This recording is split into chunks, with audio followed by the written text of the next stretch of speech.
Welcome to the summer edition of the Warrior Daily. I'm Sports Information Director Jeff Weiss, and joined today by defensive line coach and recruiting coordinator Scott Kazmierski. Thanks for joining us today, Scott. I appreciate you having me. Obviously, in the past, we've done a lot of talking about the D-line for the website, but this year we thought we'd try something new and do a video interview, so we appreciate you joining us today. Obviously, you've been with Coach Winters since he came here. The program, when you got here, wasn't quite where it is now, obviously.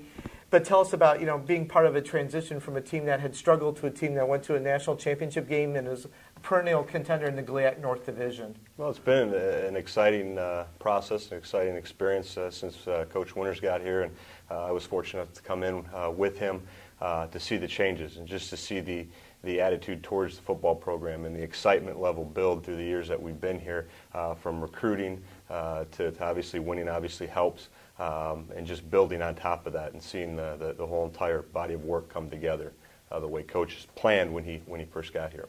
Obviously now, having been here 10 years and a lot of the other assistant coaches have been here for a number of years, does the stability in the staff seem to help with recruiting and the continuity and the performance of the program? Absolutely. It's huge. I think anytime you can keep the consistency there, the coaches that are here have been here, and so they understand how everything works. They know what's expected, what Coach Winters expects, what the program expects, and everybody's on the same page, which makes it a lot easier. Now let's delve into the defensive line. Obviously, you had 3 senior starters that graduated in Sergio Gurlecki and Zach Houghton in the middle and Pat Cecile on the end. But the cupboard isn't bare for the defensive line. You've got guys coming back like Andrew Matt, Justice Akuzu, Mike Lohman, and obviously the return of Greg Hassey from a medical redshirt last year will help your defensive end position. Yeah, I think it's going to be big. Obviously, we're bringing a lot of experience back. We lost some experience, like you said, but I think the guys that we've got coming back have all played, have all competed at a high level, have been in the battle, and so we're not by any means not going to not be experienced. We've got a lot of experience coming back with the guys you mentioned. Obviously, replacing the 3 guys that we have to replace is never easy. You just need guys to step up, but we've got guys that have played and been there, so we feel good where we're at. Also, Dalton Bigkowski was one of 2 true freshmen to play last year, mainly on special teams, but did see some action at Malone at defensive end. So you've got 5 guys that have played there. Now, inside might be a little bit different with Serge and Zach finishing up their eligibility. You've got Ryan Hankins, Charles Martin, and some young guys like Jaquarius French and Rafat.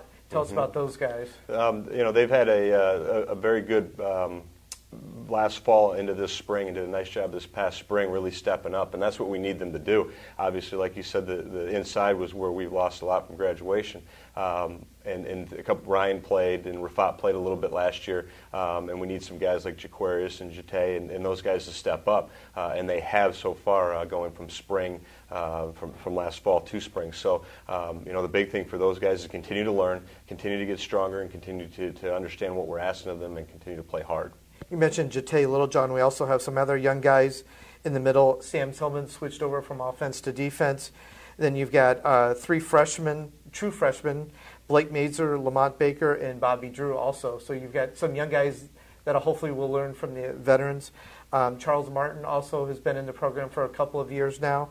Tell us also about some of your other defensive ends. Sean Butler, Alex Menbach, Marv Jefferson. Then you've got 2 true freshmen coming in, and Jake Carazales, who happens to be from Zach George's high school, and then Riley McFadden as well. So. Yeah, we told Zach this is the best thing that came out of his high school, so we're excited about Jake and a lot of the young guys coming in. I think the big thing that we've added is a lot more athletic ability, and that's inside and at the defensive end position. You look at Alex Menbach, who has gotten stronger and gotten bigger, which we expected him to do. He's going into his 2nd year, and so things just start to click for him now. And so we feel like the young guys that we have in the program, Marvin, those guys are just going to continue to get better. And again, I think we've added a lot more athletic ability than we've had in the past. We briefly mentioned Andrew Matt, obviously a 5th-year senior. He's come in, he's kind of moved into the rush end spot and doing it athletically and academically. Seeing him on the all-academic team, it never seems, every year there's 3 or 4 defensive linemen that are earning all GLIAC academic honors as well. Obviously that's something that you preach, that you've got to be a student athlete. It's something we preach every single day. and it's something that we make sure that we talk to everybody about, and to have Andrew Matt do it, to watch him, go through the process as not just a great athlete and getting awards and for that, but for the academic standpoint. He's somebody that goes to work every day, not only in here but in the classroom, and make sure he handles his business. So it's something you can definitely be very proud of, and we want guys to see too. It's important. As the recruiting coordinator, and going back to last year, we had 26 players receive all academic honors. Well, obviously freshmen and transfers aren't eligible. So when you look at that number based on the total number of guys that are eligible, I was like, wow, these are student athletes. Is that something you look at when you go out to recruit kids? Absolutely. I think it's one of the first things we look at is academically, how are they going to fit? How are they going to handle themselves as students? Because if they can't be a successful student or work in the classroom, they're not going to work here in the football program. And so it's something that we definitely try to make sure we hit and look at as we go out on the road and recruit. Well, sounds great. How about the defensive line? Looking forward to that first night game here on September 14th against Ashland, the first collegiate night game at Adams Field.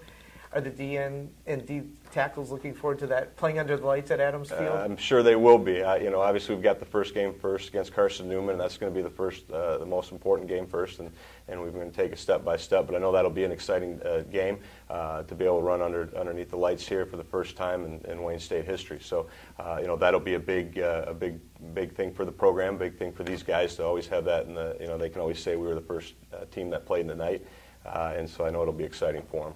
Sounds great. Well, we really appreciate your time, Scott, and thanks for watching this edition of the Warrior Daily.